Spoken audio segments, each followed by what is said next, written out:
What's up, everybody?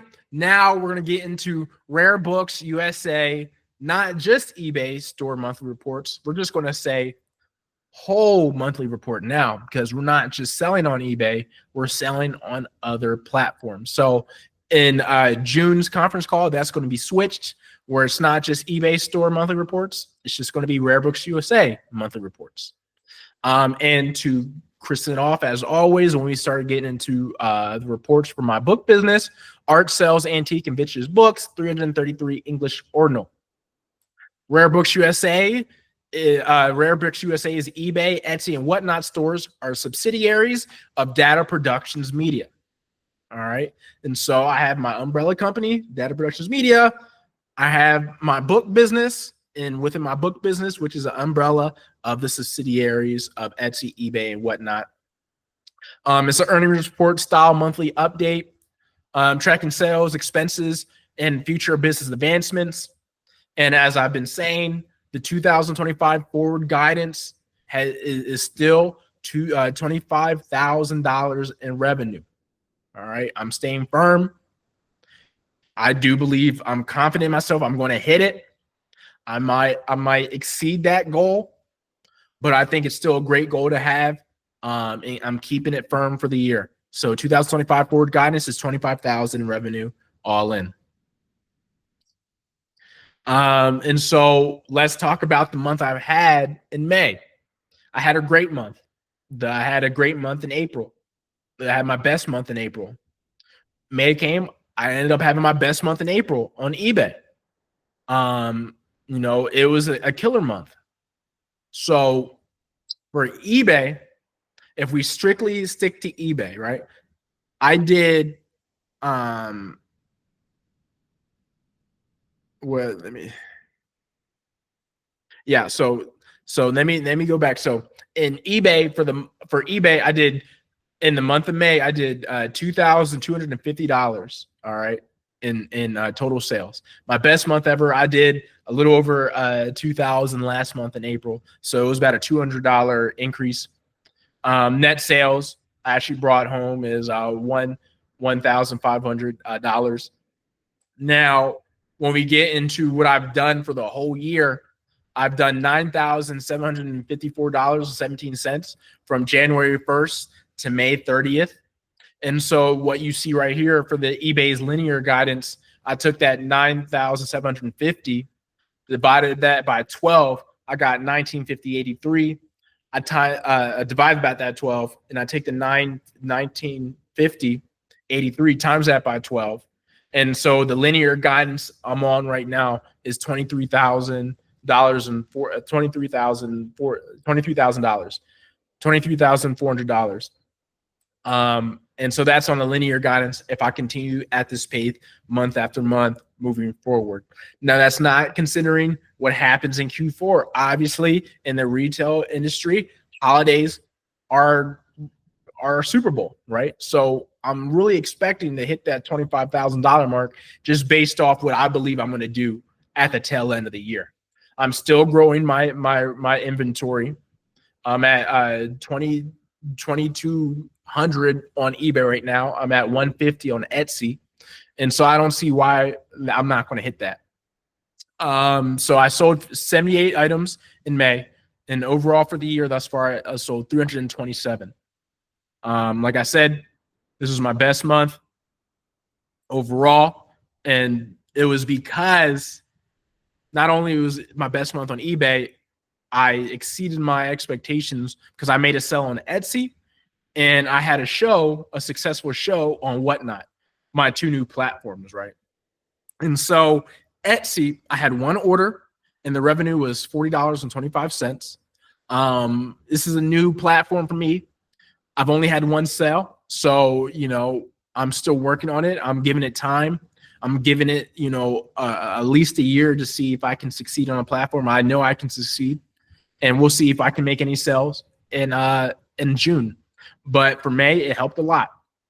So I got $40 revenue from Etsy. It's something. And Whatnot, I had a show. The gross revenue was $200.12.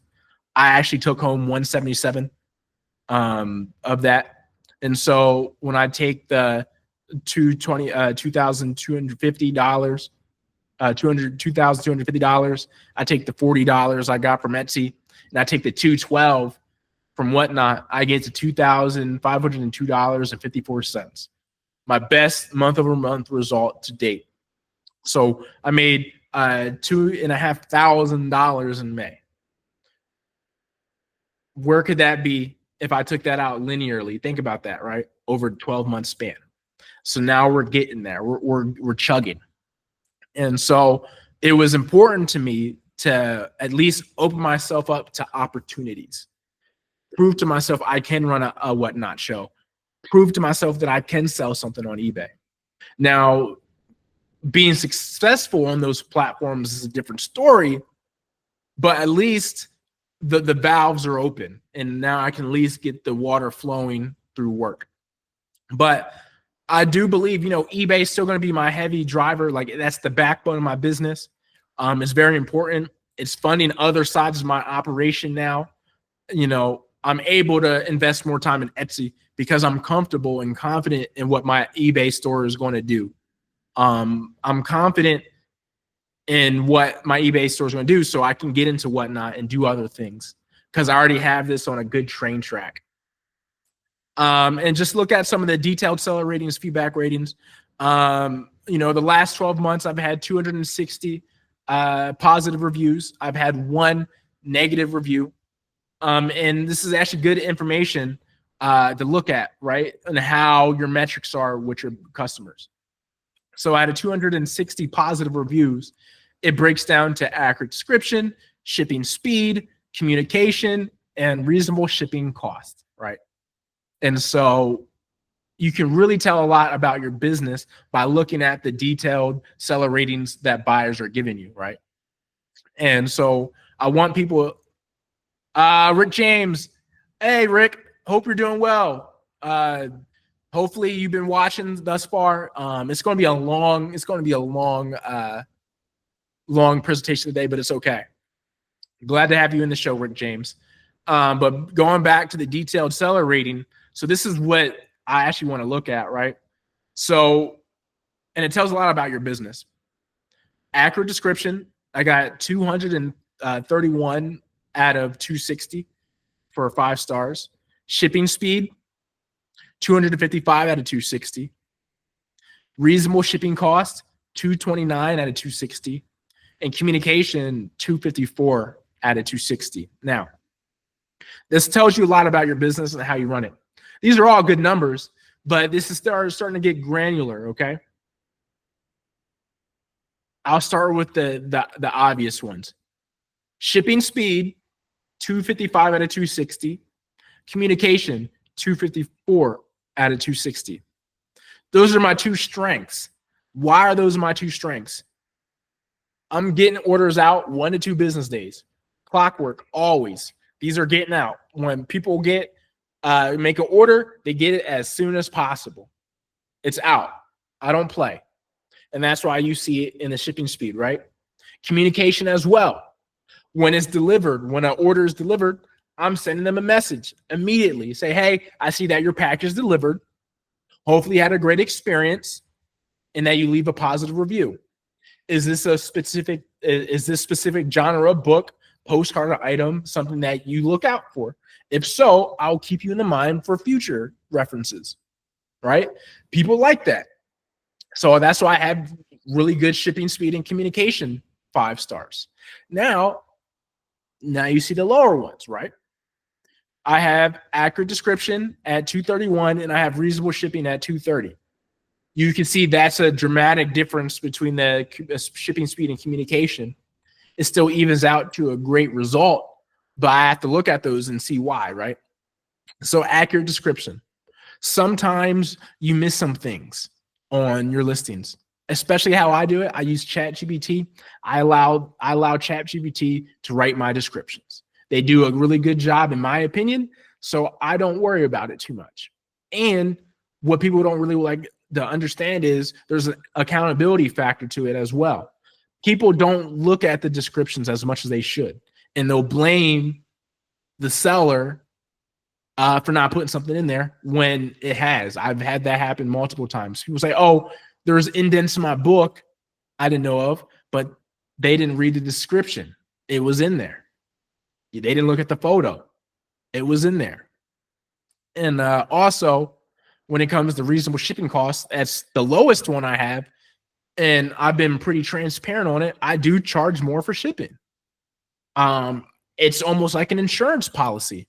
One, I don't want to be overcharged for shipping at the USPS. Like I don't want to have a hassle of having to make another label because I rated it, or I'm taking a loss because I didn't charge enough on shipping. Two, it costs work for me to ship. So I'm adding on a little bit more, right? I mean, that's labor. It's not just getting the book to you for the regular price. It's getting the book to you safely, promptly, and I charge for that. I charge a premium for that. And that's okay. Some people don't, but I do. Because when you see the shipping speed and communication, you get A1. So some people, they don't like that they have to pay extra because they can see you can get it at a lower rate. I run a different business, right? So I do take a hit on shipping costs sometimes, but I'm okay with it. Those are hidden fees. If you undercharge for shipping, and I'm not getting hit for hidden fees, I'm gonna get my premium. So that's where I stand on it. I charge definitely a lot extra on postcards. I charge $275 on postcards. A lot of people don't like that. That's probably why I do make postcard sales semi-frequently, but they're not a growth driver of my business. They're a bottom line solidifier. And if people want those postcards, you're just gonna have to pay. Sorry, I run my business different. I run a brand, and this is the decision I make. So you should definitely be looking at those detailed seller ratings because you learn a lot more about your business on a granular level. And it's good to know because the eBay buyers, they will be honest. So those were that was the overview of my month of May. It was a good month overall. And hopefully I'm barreling down to 3,000 a month in June and moving forward. So let's look at some of the business objectives and let's look at some of the numbers as well. Since we're going. So as you see, the total cash in and cash out from December to May, I was putting a lot of cash in, obviously investment. That's where you see in the blue right here. The investments died off, so I wasn't putting too much cash in. But now you're seeing, look, expenses in the gray. March, didn't put a whole lot of cash in, a lot of cash out. January, really high. April, it was pretty dead even. April was my first month full time. And so it was a very even month. But now you're seeing total cash in, cash out. Now I haven't really put a lot of investment dollars in. So this is pure like sales, a lot of it. And expenses is just daily expense operations. So I'm working on, getting this blue line up, right? Legitimately up just off sales and keeping this down.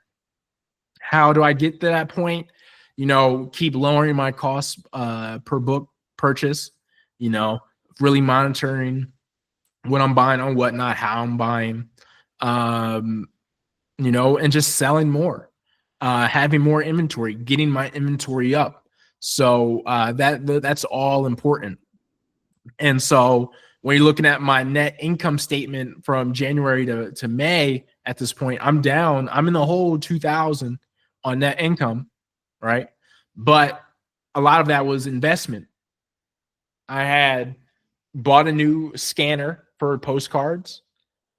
I added, expenses for automobile because I'm doing this full time now. So gas, automobile expenses, insurance, utility bills, those are all going as expenses on my business now. So as I'm growing, that's also putting a weight on things. So that's why I have to continue to do sales, or continue to sell, I should say.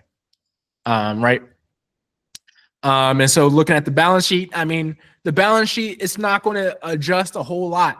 You know, I'm at 8,000.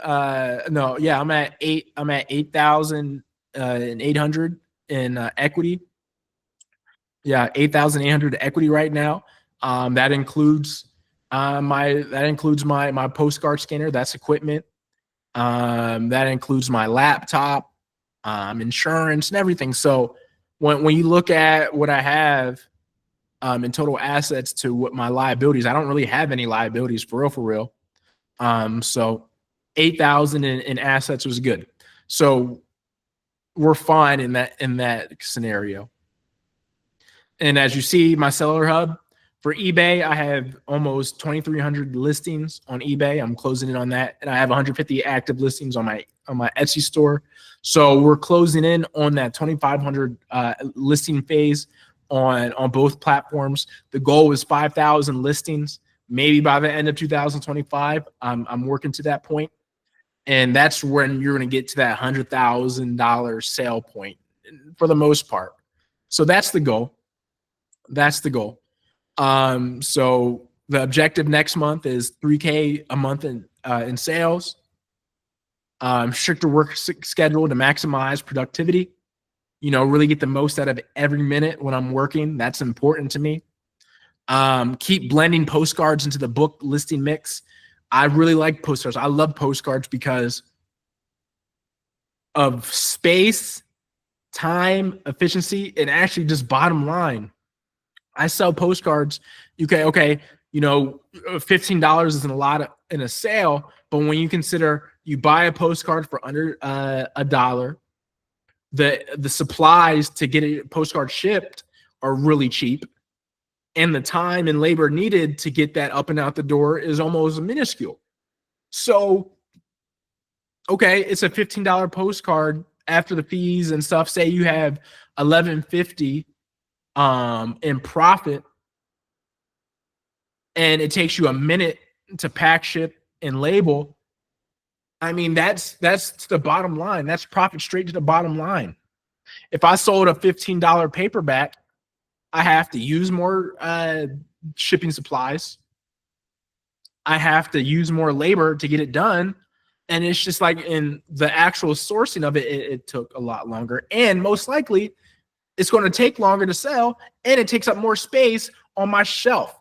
And so I'm firmly on the postcard over paperback, regular paperback train. Obviously, there's great paperbacks out there that I've sold for a lot of money, but the average mass market or whatever, I'm staying away from that, and I'd rather use those listed that listing focus on postcards. And then the last one is just get Etsy off the ground. Like I said, I only have one sale on Etsy. I'm still confident about it. I think I'm going to get more sales from it. It's just going to take time. Books are not the main driver of sales on Etsy. But if I craft the right store with the right products and I have enough products up there, I'm going to get sales over time. I'm not worried. And I know a lot of people in the book selling community, they've had great success on it. So I'm just going to let it rock out and go from there.